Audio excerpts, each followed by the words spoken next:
Your zodiac already knows your two. Enter your name, sign, and...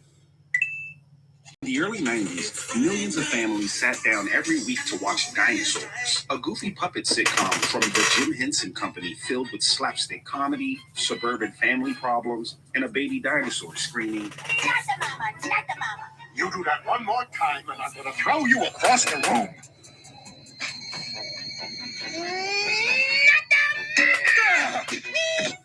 It was fun and harmless. Comforting even, like most Jim Henson creations. And then the final episode aired, and this goofy sitcom ended with mass extinction. No reset button, no happy ending. Just one of the bleakest endings in television history. We're diving into the Dinosaurs finale, Changing Nature, one of the darkest episodes in television. Let's dive into it. We start the episode like any other. The Dino family is having a cookout around Memorial Day, and every year around this time, the Bunch Beetles return to eat the cider poppies and keep nature balanced. But this year, they go from arriving late to not arriving at all. Chaos reigns throughout the city today. Without the Beetles, the poppies spread uncontrollably, quickly taking over the city and the world. But why is this happening? Well, the We Say So Corporation built a wax fruit factory directly on top of the Beetles' breeding grounds and killing all of the Bunch Beetles. Hey, there's not a bunch anymore. You killed them all? What is it? This day just keeps getting worse. But they just keep solving problems with bigger problems. The We Say So Corporation creates a task force led by none other than Earl Sinclair. Honey, I'm home. Their solution is to poison the cider poppies. Well, that was right. It is killing the plants. And stripping the paint off the patio furniture. But the chemicals don't just kill the cider poppies, they kill every plant across Pangea. Good morning. Last night's massive aerial spraying has succeeded in destroying all the cider pop. Unfortunately, it has also killed all other forms of plant life on the planet. Food chains disappear, and the entire land becomes a barren wasteland.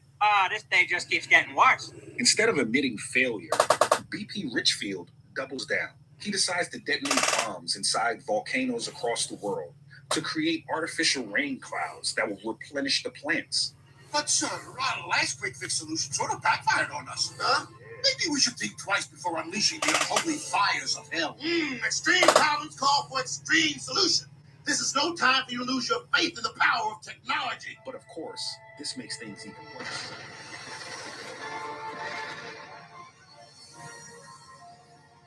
The smoke from the volcanoes block out the sun, possibly for 10,000 years. Considering the thickness of the cloud cover, scientists predict it may be tens of thousands of years before the sun shines over Pangea again. Temperatures crash rapidly, and within minutes, a goofy sitcom about dinosaur suburbia transforms into an extinction-level event. Things got dark for our dino family. One of the most dire parts of Changing Nature is the lack of empathy. BP Richfield, the CEO of We Say So, watches the world collapse and treats extinction like a minor inconvenience. When things start freezing outside, We Say So adapts its business model to the apocalypse. Dinosaurs are flocking to stores buying We Say So heaters, We Say So blankets, and We Say So old-fashioned hot cocoa mix. We're going to have the best third quarter in history. At one point, he literally calls a 10,000-year ice age a fourth quarter problem. I think you're missing the point, sir. The world may be coming to an end. Well, that's a fourth quarter problem. We'll drop a bomb on that bridge when we come to it. That line doesn't even sound exaggerated anymore. The company destroys the world, then sells survival back to the public. It shows the epitome of corporate greed. Watching this in 2026 feels less like fiction and more like a warning. And somehow, that's still not the darkest part. For most of the episode, we focused on the disaster caused by corporate overreach into the environment. In the final moments of the episode, we focus on our favorite dinosaurs' last moments. And for the first time in the entire series, Earl realizes progress can't save them.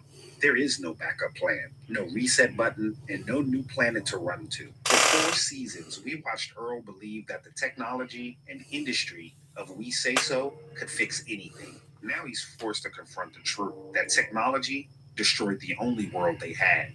He apologizes to everyone, and he finally admits, it's so easy to take nature for granted because it's always there. And technology is so bright and shiny and new. We understand, sweetheart. Understand what? The most heartbreaking part is watching Earl try to explain to baby Sinclair what's happening, essentially scarring a whole generation who watched. Baby Sinclair asks what every kid was thinking.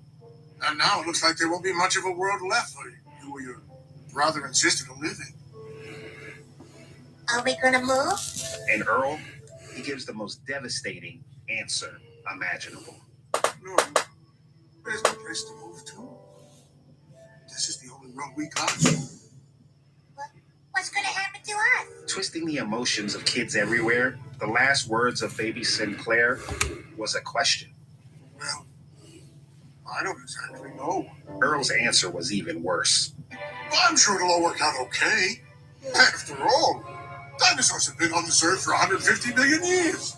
And it's not like we're going to just disappear.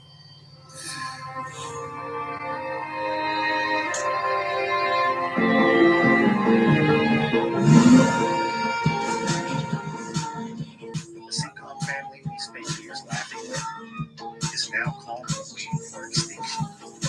Together, in the bit of hope. For a lot of kids, this was the first time television showed.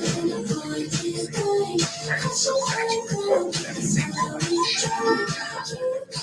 Writers took it and ran with it. Instead of a simple that everything was fixed, they decided to deliver a final, unshakable message.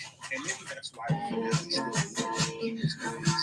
It left the viewer staring at the closing roll. It's all right, Kyle. I'm so exhausted, though. Cancellation of the show that led to an extinction level event driven by corporate greed. And that's when the episode was lost and shock value. So, what do you think, guys? Is this the darkest series finale in sitcom history? Let me know in the comments. Don't forget to subscribe so I can catch you guys on the next video. And taking a look at the long-range forecast, continued snow, darkness, and extreme cold. This is Howard Handuppy. Good night. Goodbye.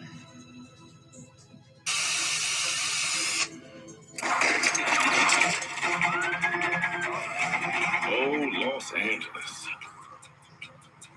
I came here to become someone. Started from the bottom. Took every gig I could get.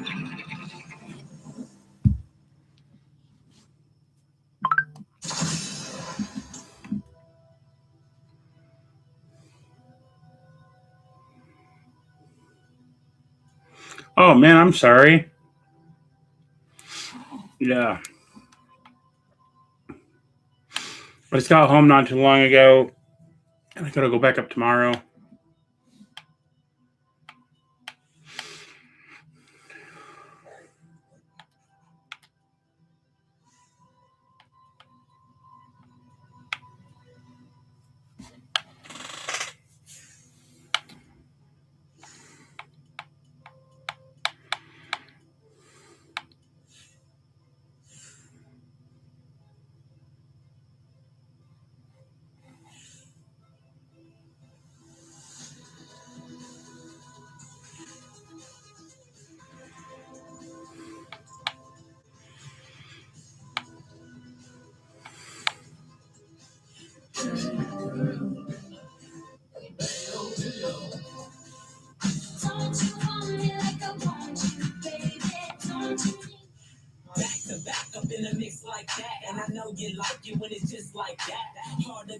I know. But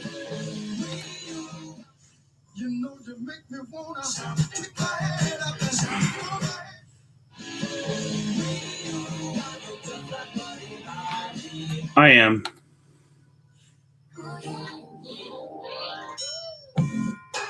I'll probably go to bed way before that I normally have. If I go to bed now, man, that's too early.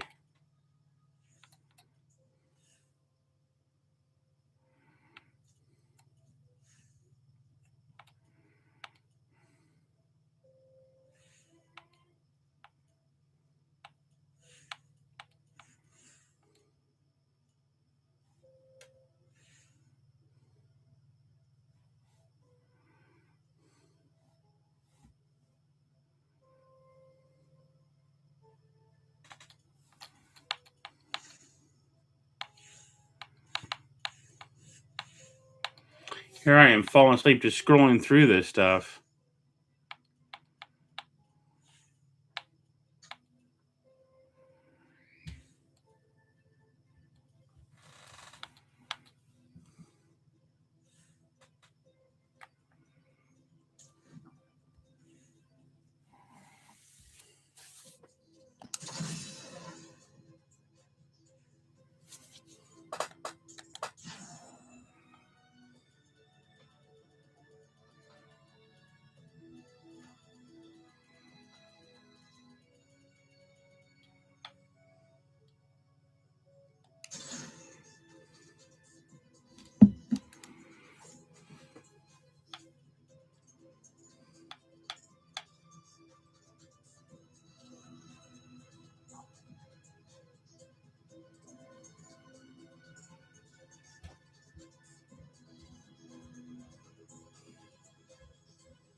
Oh, man.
position for you.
You know how to take orders. Good. Now, let's have some fun.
This is New Mexico.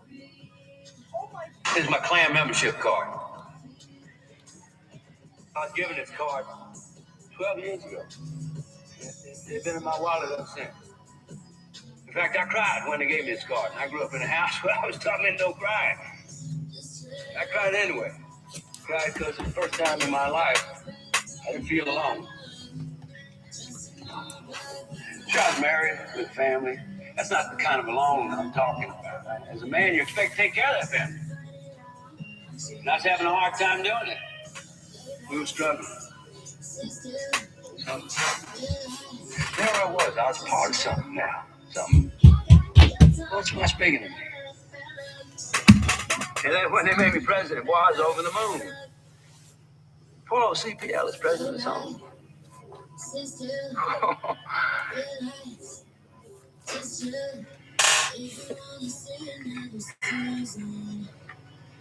It's a real brotherhood, it is. In the clan, you look out for one another. Nobody's left behind. Everybody does for everybody else.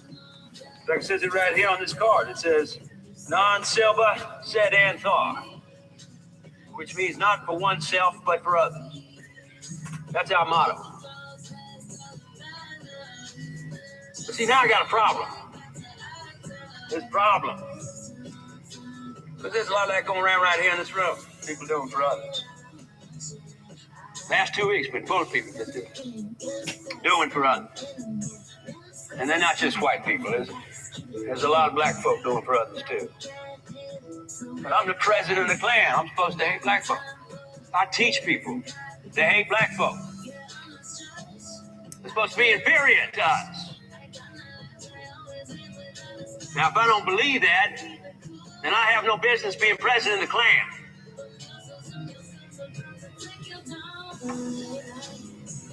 I don't believe it. So my problem is, I don't have no need for this anymore.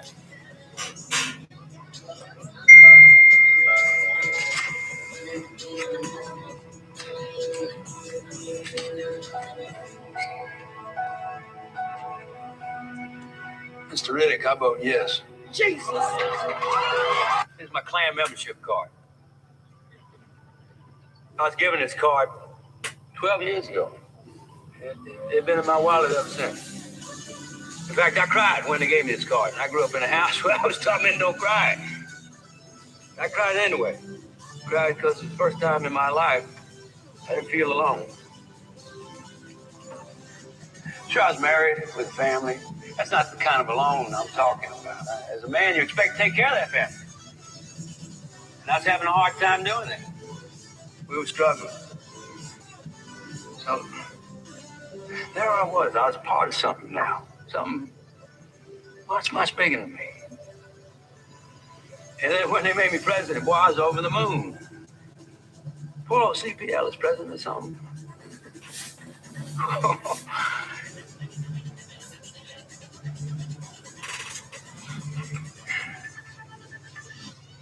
And it's a real brotherhood, it is. In the clan, you look out for one another. Nobody's left behind. Everybody does for everybody else. In fact, it says it right here on this card. It says, non silva sed anthar, which means not for oneself, but for others. That's our motto. But see, now I got a problem. There's a problem. But there's a lot of that going around right here in this room. People doing for others. Last 2 weeks, we both people did this. Doing for others. And they're not just white people, is it?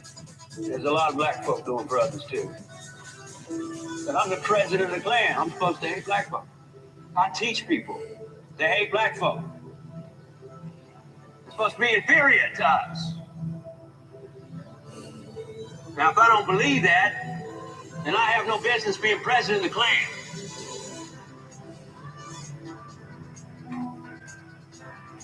I don't believe it. So my problem is... The family members aren't even done, so we got Jess, Uno. Just for our school teachers. 15 $100 Amazon gift cards, 10 days, starting July 21st. Subscribe to our free newsletter at daveandsissy.com. And then watch for your welcome letter for all the details.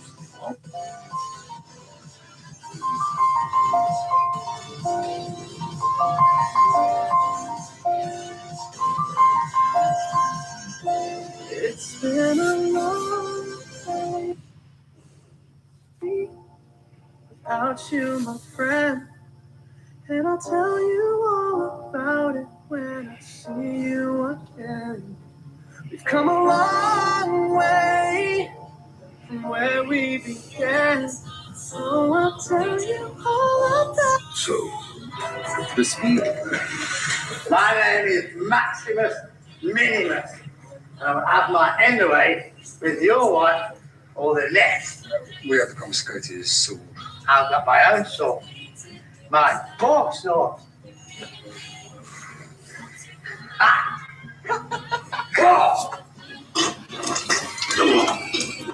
He's throwing up over his own penis.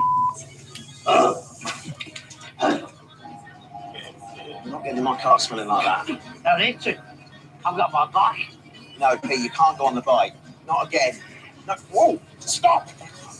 Pete, stop! Oh, jeez. Don't go on the dual carriageway. Take the back roads. What is he? Oh. How long's that going to take him to get home? Oh, no, it's... Yo, what's up, Easton? Sorry, I'm so, out of it. Maybe smiling to the outside.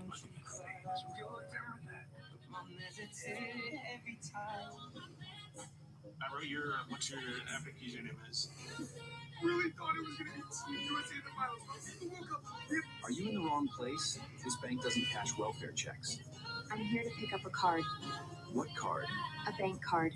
Mine. My name is Tiffany.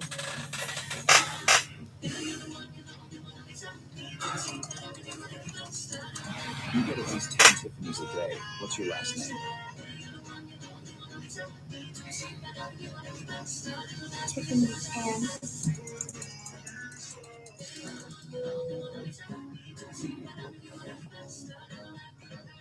Oh, Mrs. Ann. I see. Follow me.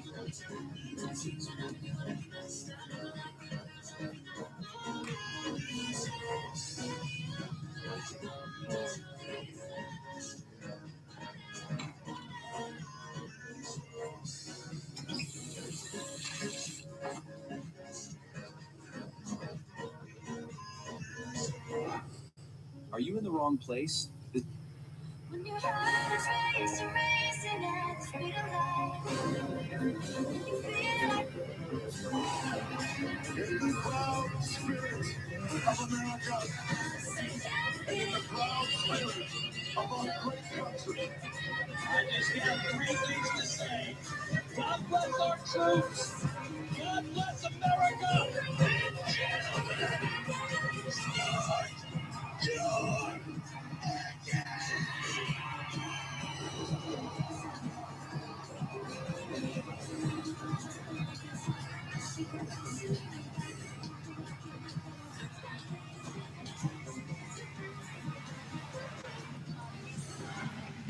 ago, I revealed the baby's gender on my TikTok because I was sent the wrong cake into my house. I got a gender reveal cake, and I couldn't return it, so I wanted the couple to at least see it and the internet to do its thing.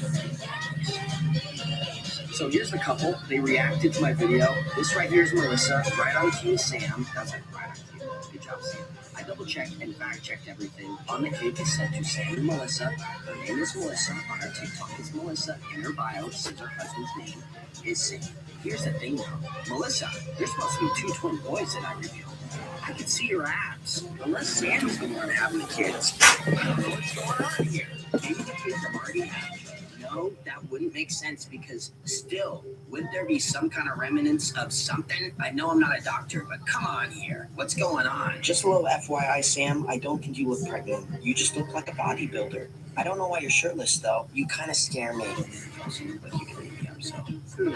My last theory is that they're maybe adopting and letting the cake decide what they shop for. I don't know. But anyways, congratulations, Sam and Melissa, on 2 twin boys. That is a handful, but I know you're well prepared for this. Also, can I be the step uncle? I know I asked it in the video. You haven't given me your answer yet. Let me know. 2 weeks ago, Yo, thank you so much. If you're own any iPhone model from 11 to 17 Pro Max, you'll love this case. It's a magnetic case with a built-in lens cover designed to protect both. I don't know if I'm going to be... I might go take a half-hour nap or something. I can barely keep my eyes open.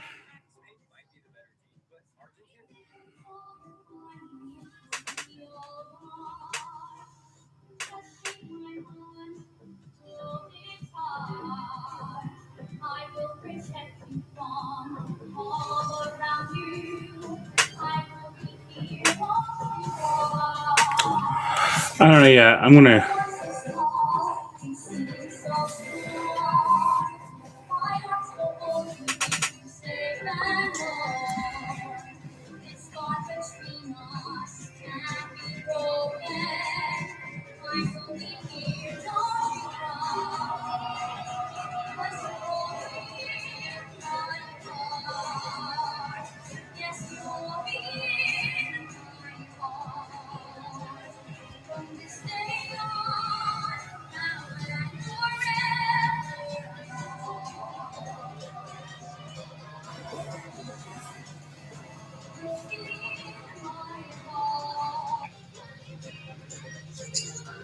A lot of fun. Tired of 5G home internet household?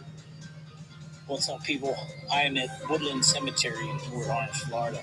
And you may remember, if you've been following me, that I did a story on a young man by the name of Lloyd Nelson Arnold. Lloyd was killed September 12, 1989, in a motorcycle accident at the age of 20 in Nashville, Tennessee. He's buried next to his parents here. And I want you to take a good look at this headstone.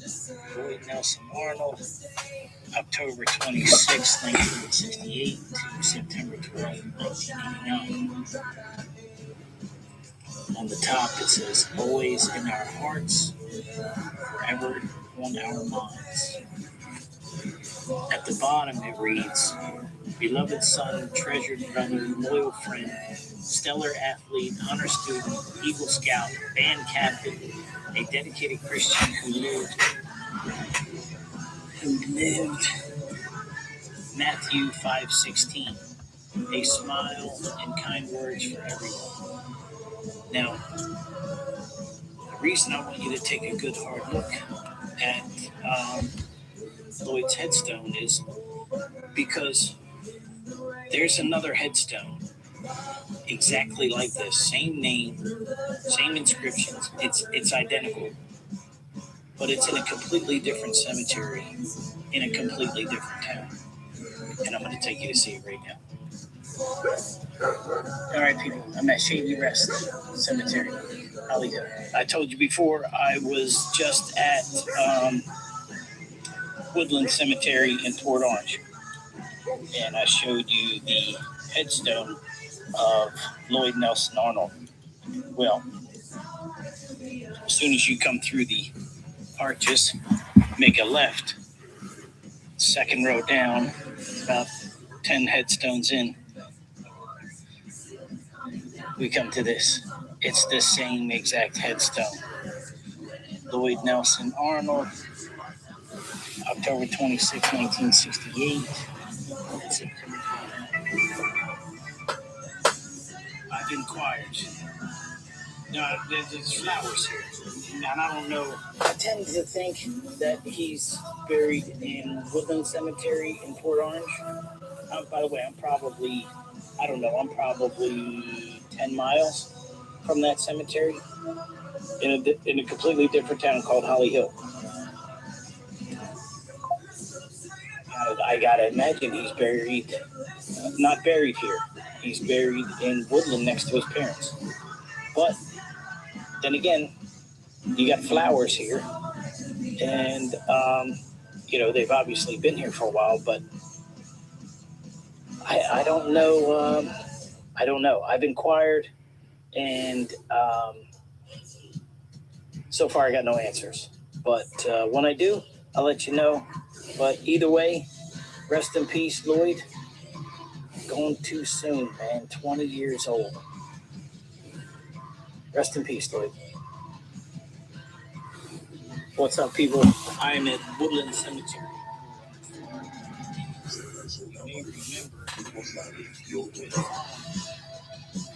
I did a story on a young man by the name of Lloyd Nelson Arnold.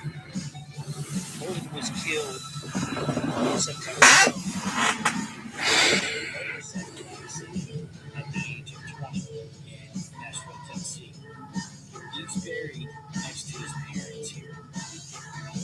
And I want you to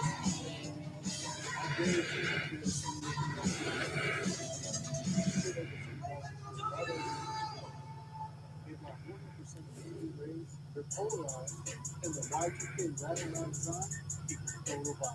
They're on sale right now in the TikTok shop, but for today only. And there's free shipping on orders over $30. Stop the morning card and get yours today. I guarantee you'll be able to see anything like these. Get over $20 right over here.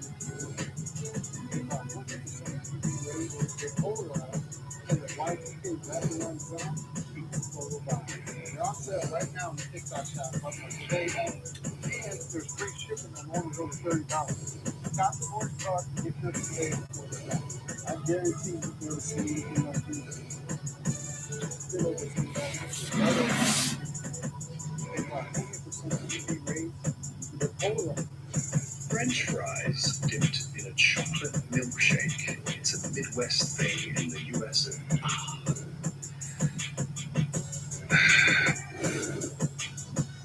I tried it. It's a bit stressful, game. Right.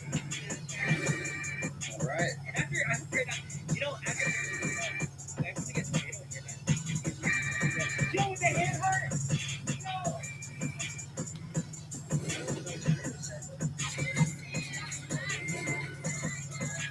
The world record is 867 and only a Toronto Blue Jays fan.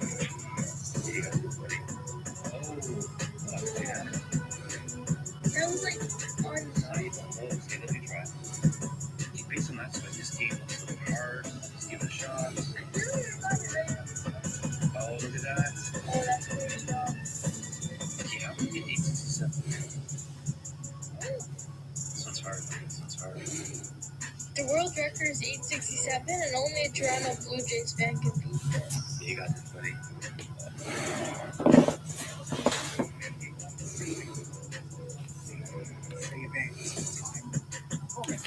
That happened with pretty broad bipartisan support, but will it really become law and change it?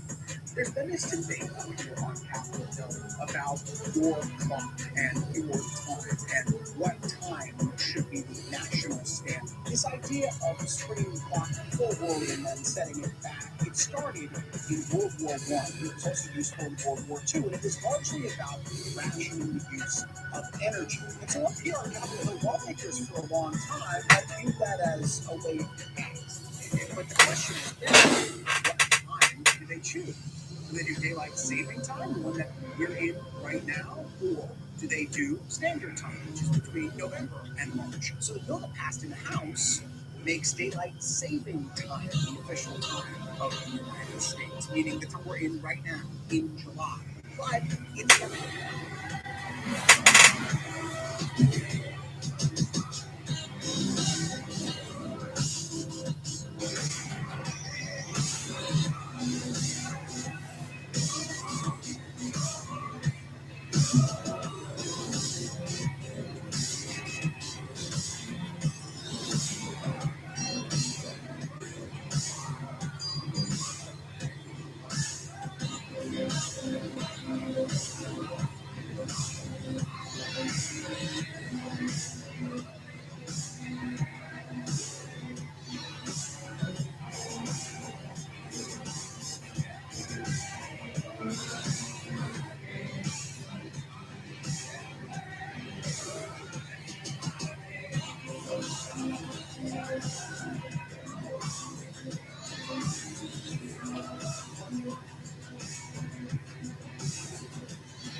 I may never watch it.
They make